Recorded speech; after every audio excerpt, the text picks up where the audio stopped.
class. Kasama natin itong mga lovely friends natin ngayon sa Johnny. Pero hindi pinagpala, umuulan-ulan. Is nakachamba kami dito.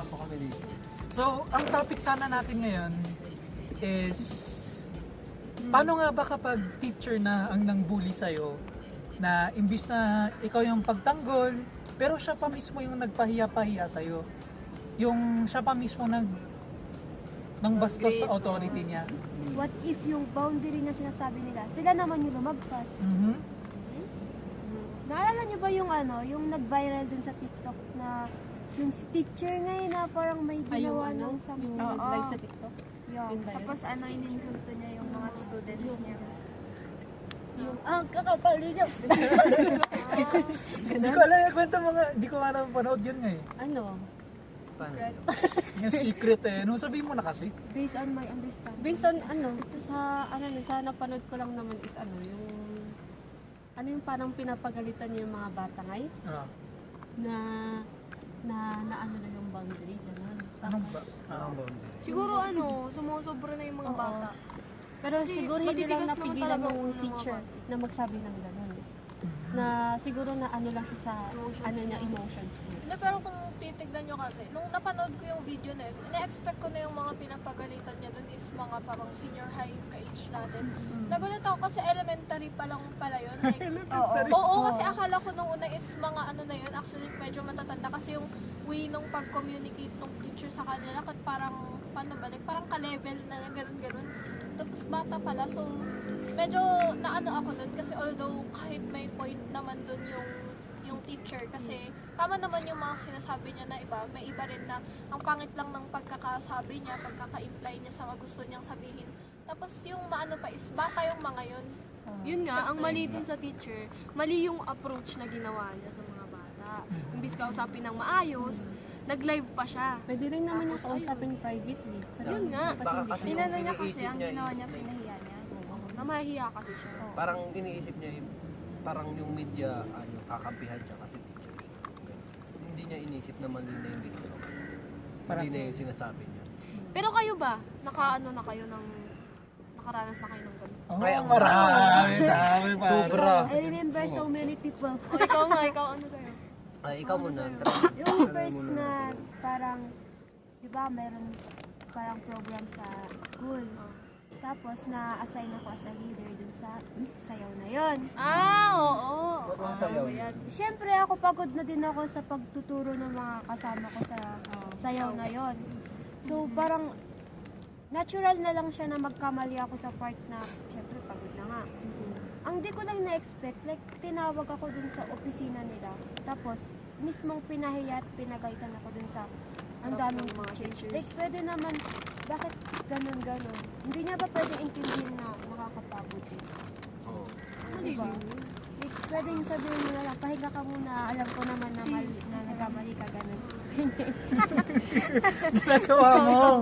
Baka kasi sa, kung sa perspective naman ng teacher, nagkamali ka. Baka may iba yung iniisip din siya. Siyempre, teacher yan, pagod din siya. Kaya parang hindi niya na naisip yung pagod. Pero dapat kinoconsider niya pa rin yung nararamdaman ng students. Tama. Tapos kung gano'n, kung magagayat siya, at least, kaming dalawa lang yung mag-uusap. Bakit kailangan sa harapan ng madaming teachers? Yun na. Siguro parang intention niya din talaga na mamahiya. Kasi ginamit niya yung pagiging teacher niya para ipahiya ka. siguro ganun na siya dati pa. Huwag naman ganun. Minsan kasi inisip nila kapag pinapahiya ka is form of discipline na rin kasi yun.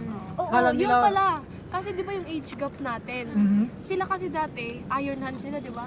Wala silang paki kung sasaktan ka or papahiya ka. Oo. Para sa sarili mo rin daw Di ba yan. i-bring up Oo. nila na Oo. pinapalo sila sa kamay ng Oo. work, Nung panahon namin. Oo, yung mga Panahon nakita ko sa natin. yun yung mga Yun nga. nakita ko yung dun sa stream ng na yun, yung two sides is mainly yung generation ng dati sa generation natin ngayon, like mainly yung dun sa older generation, ano nila na, bata nga kami, Oo, di ba? Ganyan. pinapaano pa kami sa mga monggo, pinapalo doon, pinapalo ng ruler, tapos at least daw dahil doon na disiplina sila. Pero ang problema, bakit sila proud doon na parang yun yung ginawang resort ng teacher para madisiplina sila? Kasi in the first place, although gumana nga yun sa kanila, parang yung teacher na yun is nakulangan siguro kumbaga ng parang intelligence or ano sa disciplining na ang ginawa na lang niya is inabuso in a way or gumamit na lang ng pananakit para lang madisiplina yung bata, which is hindi naman talaga tama kasi in the first place dapat hindi siya ganon. May mga ibang ways naman na pwedeng madisiplina yung mga tao kasi yung mga iba naman kahit hindi naman nakadaan yung sa mga ganon na pinapalo-palo, maayos pa rin naman tayo. So bakit yun yung binibigay na punto nung mga older na generations? Tapos pinapamukha pa sa atin na mga bagong generations na parang hindi natin naranasan yun.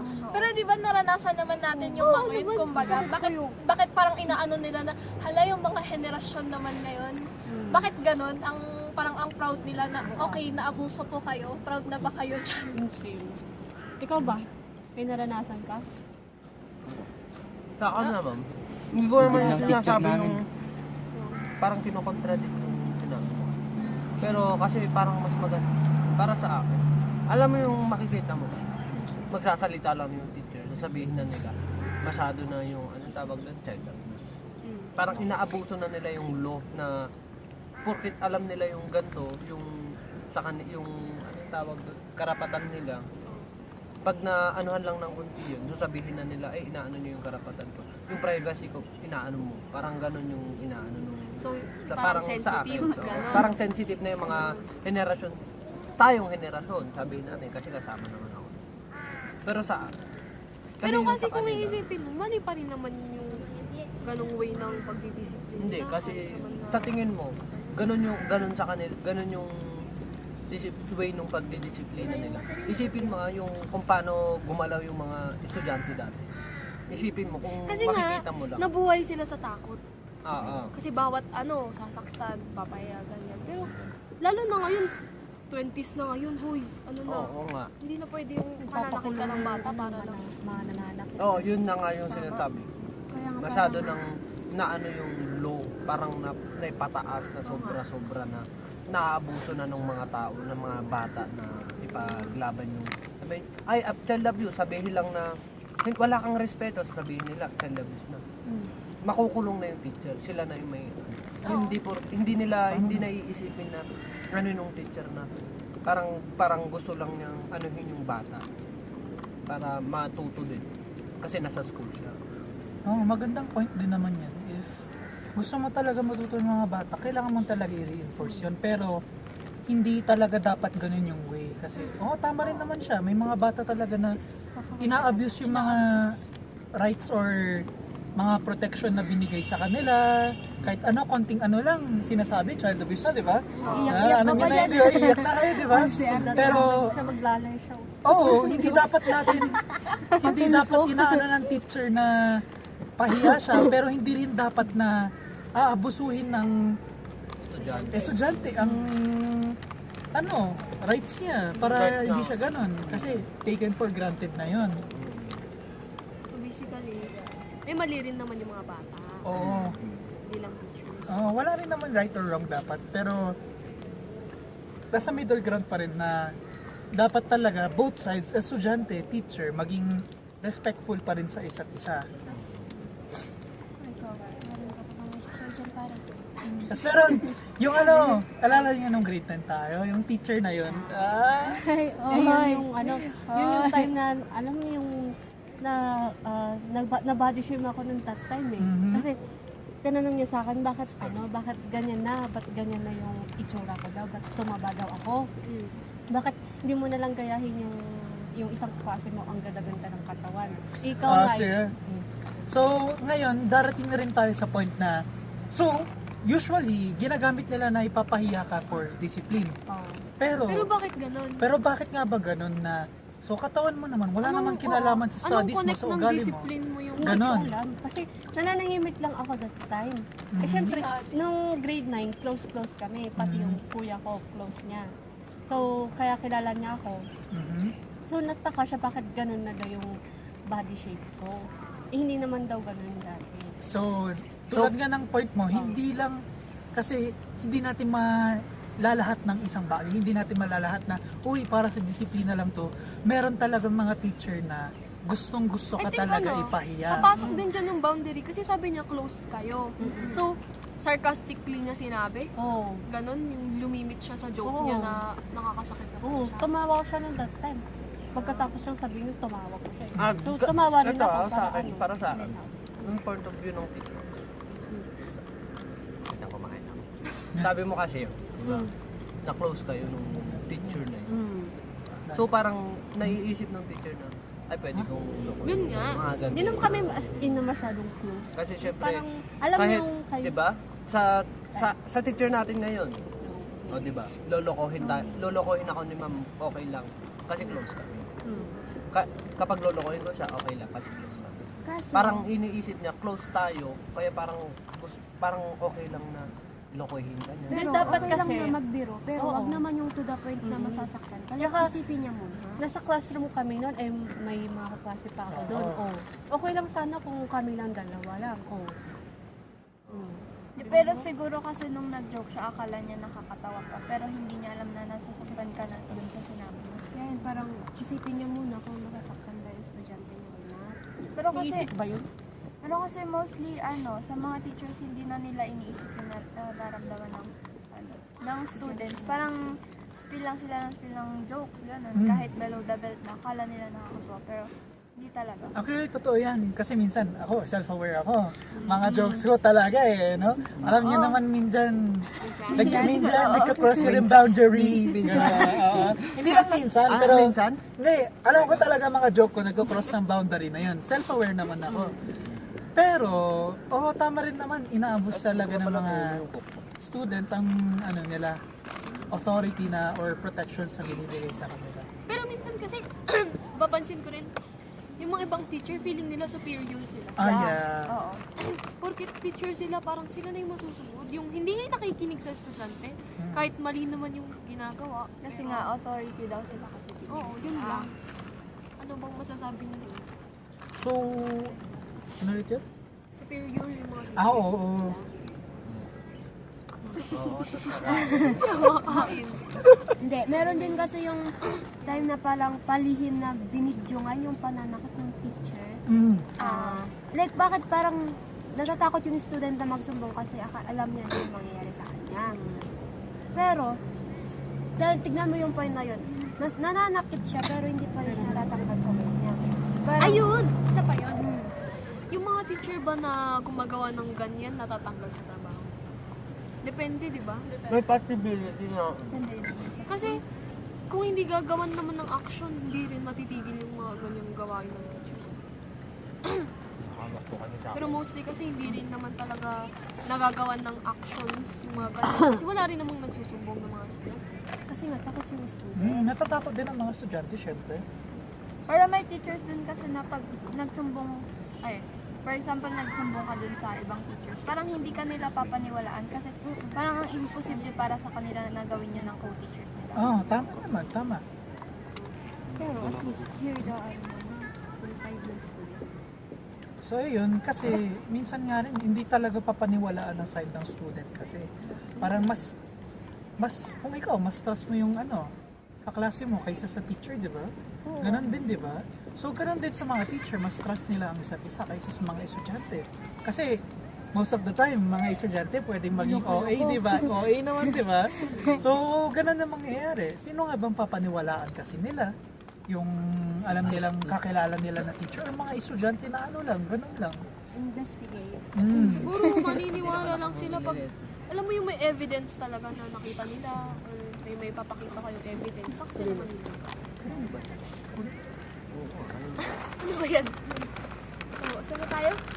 So sa akin yung point of view ng teacher. Ako lang yung point of view ng teacher. Okay lang. So yung para sa akin, isipin mo. Ngayon sabi niya na mas pagkakatiwalaan niya yung co-teacher niya kaysa sa estudyante. Kasi alam mo kung bakit. Kasi sabihin natin, kasama niya, excuse me po. Yung co-teacher niya is like, mas nakasama niya ng 5 years at mas kilala niya. Na, sino paniniwalaan niya? Ikaw nakilala niya lang na almost 5 months? napapaniwalaan niya o yung kasama niya. Siyempre paniniwalaan yung nakasama niya. Yung sinasabi niya din na matagal nang nakasama.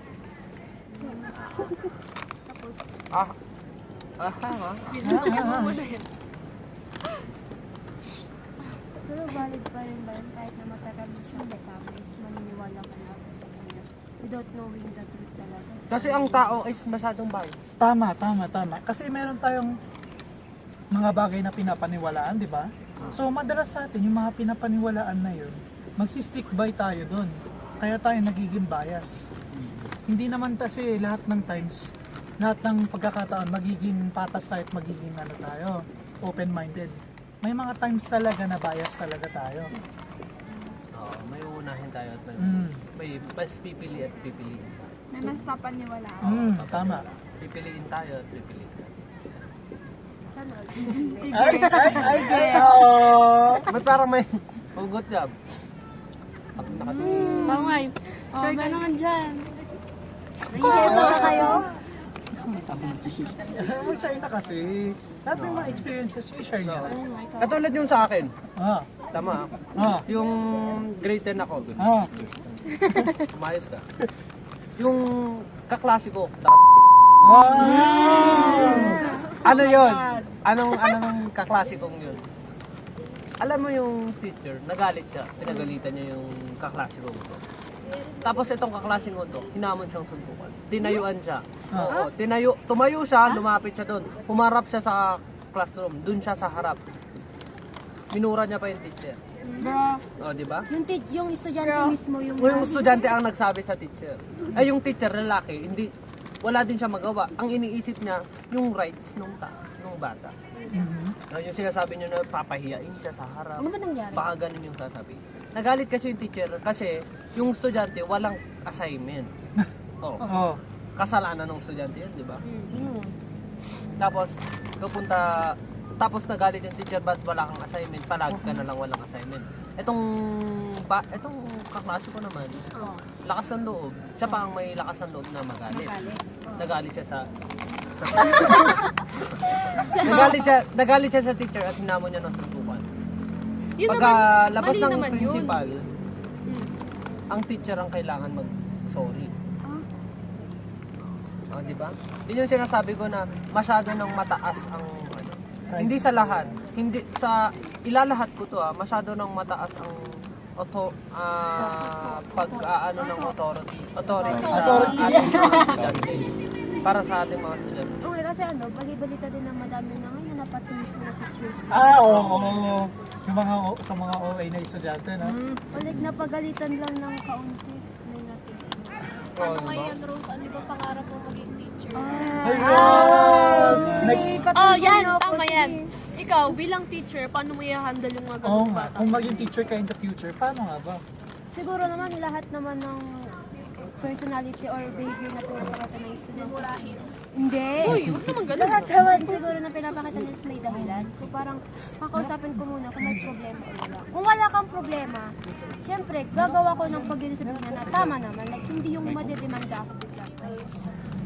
Alam niyo yung mga speaking of, bumalik tayo dun sa superiority ng mga teachers sa ako lang ba yung na-asar kapag sa parang first day, kumbaga introduction, yung unang sasabihin ng teacher is, ang daming bumagsak sa subject nila.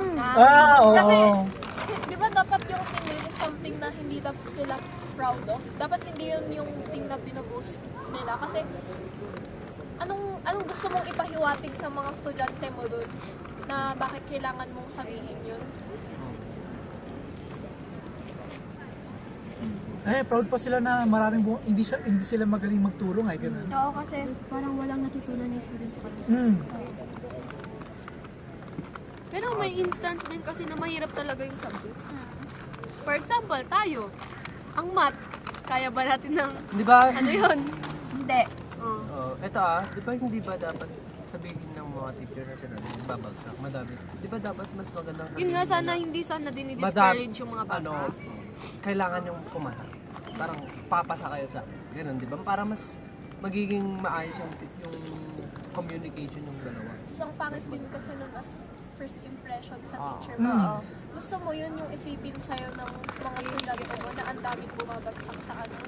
Nang babagsak yung teacher. Tapos dahil din sa sinabi niya na yun, syempre matatakot na yung mga estudyante na yun. Madadagdagan yung stress, ganun. Siguro madamot magbigay ng grade to, ganun, Parang yung ganyan. expectations nila. Implications na wala. Babagsak ka naman dito kahit okay lang ginagawa mo eh. Parang ganun din iisipin mo.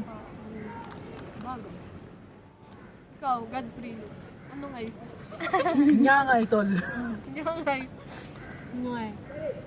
Pero ako, nakaranas na rin ako ng teacher na talagang bully. Oo naman. Super bully siya. Hindi talaga siya yung ano, yung bully. Buksan mo na kasi. Hoy, Akin na daw Talaga sabi yung ko. kiniraw. Buksan mo na nga, Max. Oo, Buksan mo si na. Chef. Yung sabi niya na, It's ours. na sasabi niya na para kayong paano magiging maayos lang yung buhay niyo kapag lumipad na ang baboy. Ha? Ha? Ganun na yung mga sinasabi ng oo. teacher na sa inyo na kasi siyempre sabihin natin, oo, maingay kami. Ano sabi? Sabihin natin sa classroom, maingay kami nung grade 10 ako. Maingay kami yung teacher. Parang sinasabi niya na wala na kayong laman dito. Wala na kayong napag-aralan, wala kayong alam, tsaka kaganto yung mga dahil ganun. lang sa maingay kayo? Oo, sa mga ganun na.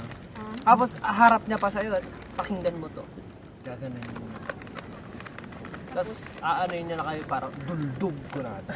Parang personal Oo, experience yan pare ah. Hindi, oo, totoo nga. Ah. Duldog ko na. Sasabihin niya sa'yo, Sinabi niya harap sa'yo? na harap sa'yo ah. Harap na harap ng classroom.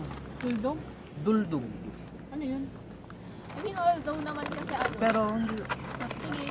masyado ngayon siyang ano. Masyadong isa-isahin kayo lahat. Bubulihin kayo niyan. Ang pangit ng ngipin mo, sasabihin niya sa'yo sa harapan. Bro. Ay, Hindi, may totoo. teacher tayong ganyan, Kane. Yung grade 10. Oo. Oo, meron. At Meron sabihin kasi mo nung sa'yo, performance task, di ba, COVID pa nun. Hmm. Medyo ano pa yun, hindi nakamas. Kailangan magtanggal ng mask. Alam mo, pagkatapos ng performance, bumulong siya sa amin, sabi niya, ang haba pala ng baba ni Ganto. Si Ganto, pango. Si Ganto, ang itim. Ganun, sabi ko naman, grabe ka naman, ma'am. Binulong-bulong mo pa sa akin. Dinadamay mo pa ako dyan sa kasalanan mo. Grabe naman yun. Yun talaga, panlalait talaga yun. sasabihin niya pa, ang pangit ng ngipin mo, ang pangit. Ano bang connect dun sa pag-aaral? Bakit kailangan kang pansinin yung mukha niya? Diba? I mean, lahat naman tayo may flaw, pero bakit kailangan Kaya nga. i-share pa? Hilitin. Salamat sa bagong insecurity. Oo, ganun. Yaman. Ano, sa'yo na yan, di ba? Hindi, sa Hindi, sa'yo na yan, di ba? Ba't parang galit ka? Ba't wala yan ngayon? Pero kasi kung titignan natin, sa gitna lang talaga tayo. Kasi merong pagkakamali yung teacher, may pagkakamali yung student.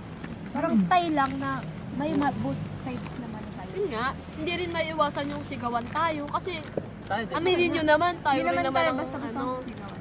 Gaya na lang sa atin, example natin, may teacher na sa harap, maingay pa rin tayo. Sorry po. Siyempre, as a teacher, nakakabastos naman talaga yun. So, understandable kapag nagalit siya. Pero yung magagalit ka na walang dahilan, yun yung mali. Kaya nga. Kayo. Godfrey. Back to you, pare. Ay, good pre, magsalita ka. Ano yun? Kagato. Alisin na po sa group. Alisin ka namin sa group. Sige po. Magsalita ka, Siya po yung guest namin. Ah, guess pero tahimik lang po. Ano lang po kasi siya, hindi po siya makasalita ng maayos. Introvert. Introvert. Na-trauma po sa pagpapaya ng teachers. Oo. Kaya hindi po nagsasalita. So, anong experience mo nga ba, Godfrey, na pinahiya ka ng teacher? Yung experience ko lang is yung mga teacher na nagagalit. Bakit? Hindi kasi yung teacher namin noon Oh. nung school natin tapos galit na galit. Tapos yung ginawa niya binato niya yung upuan. Oo, binato niya sa sa isang kaklase ko. Ayun, biglang binato yung upuan sa kaklase ko kasi yun nga pagpasok niya parang Wala siya sa mood. Oo, wala sa mood. Tapos Ba't ka ang ang Ayan, ingay-ingay speaking pa. of mood, meron ganyan. Kasi may mga teacher na pag bad mood sila, parang alam mo yun, parang ibubuhos nila sa student nila yung galit nila. Oo. Maraming ganyan. May teacher kaming ganyan, exam namin yun. Ako Bad nga. mood siya, bad mood. Pagbabasa amin. Okay. Exam ha? May test paper na dalang ganyan. Sigaw yung pangalan, Bilal! Bilal! Bilal! Binato-bato yung ano namin. Yung test paper namin. E di syempre kami naman gulot na gulot kasi, Sir, chill! Exam po! Exam, anong ginawa namin sa'yo? Yung pala, pagkatapos ng exam, tinanong namin yung kabilang class na pinanggalinan niya. Yung pala, nagalit siya doon. Kaya ang ginawa niya, binuhos niya sa amin yung galit niya. Which is mali. Kasi, ba't mo po kami dinadamay? Wala naman po kaming connect doon. Yun lang. Thank you. Tapos, ang lakas ng loob na magpa-quiz, magpa-ganyan. Tapos ang in-expect nila mataas yung scores natin sa Magagalit pag bumagsak ka. Ma'am, sir, paano naman po namin sagutan to kung hindi ka naman pala nagturo? Kasi naka-experience na rin kami ng teacher na ganito. Para sa akin, ang point of view ng teacher. Oh. Para sa akin lang. Oh. Siyempre kasi, expectation nila sa inyo. Okay. Na, like, kahit wala sila, makikita nila na, ay, shit, ang galing naman ng batang to. Ang galing naman ng classroom na to. Kahit hindi ako masyadong nagtuturo, kaya nilang anuhin yung sarili nila. Kaya nilang maglagay ng knowledge sa kanilang sariling utak. Pero, what's the point of being a teacher if hindi ka naman magtuturo? Oh, yun na nga yung sinasabi ko. Ang teacher lang kasi is guidance lang dapat ang binibigay nila. Hindi yung sila ang Hindi magbibigay spoon-fed na- spoon-fed na lahat na ito kaka. No, Ito Yun ito. nga.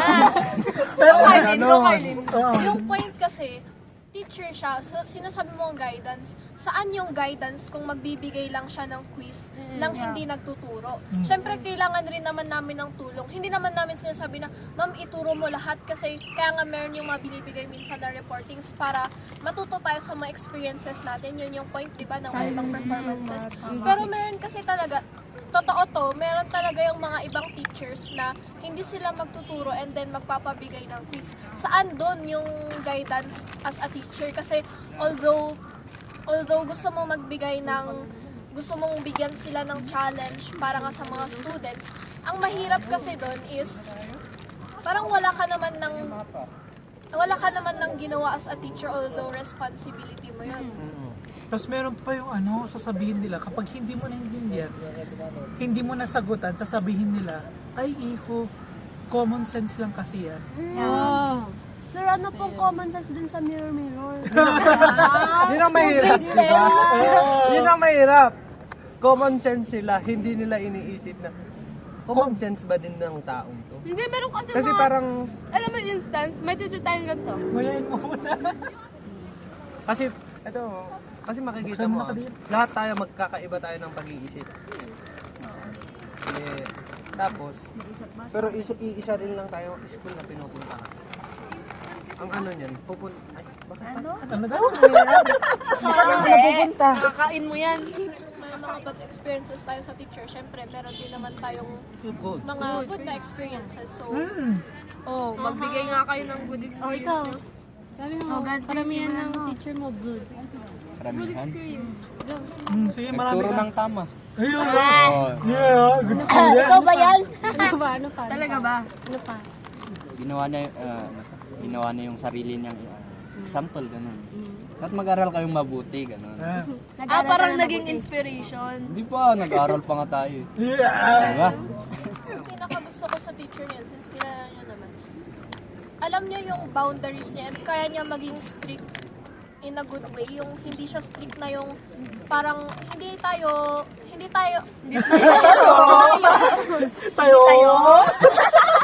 Challenge? Tayo!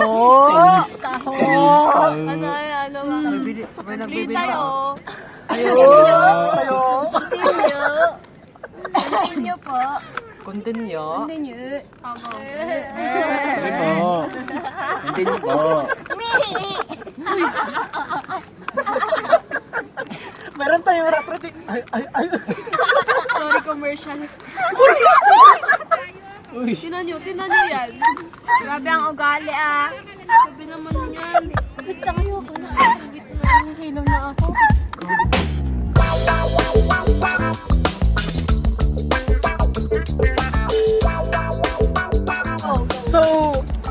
yun, i-conclude na natin na lahat tayo dapat may respeto talaga, estudyante, teacher, kung sino man yan, dapat may respeto tayo sa isa't isa. May respeto tayo Oo, sa di ba? kapwa natin. Ayun. Kapwa nating tao. Alam dapat natin yung Alam ang tao, ano ba, kapahan. Oo, tama nga naman, may boundaries, may limits. So, sinabi nga nila, boundary, hindi Ah. pwede lumagpas. Dapat lahat natin, lahat tayo, iniintindi. Tapos, hindi natin nilalampasan yung mga yan. Pero that's it for the Roscast. And salamat sa pakikinig. Sana abangan nyo yung next episode natin. Thank you! Oo, next episode. Ayaw mo na ba?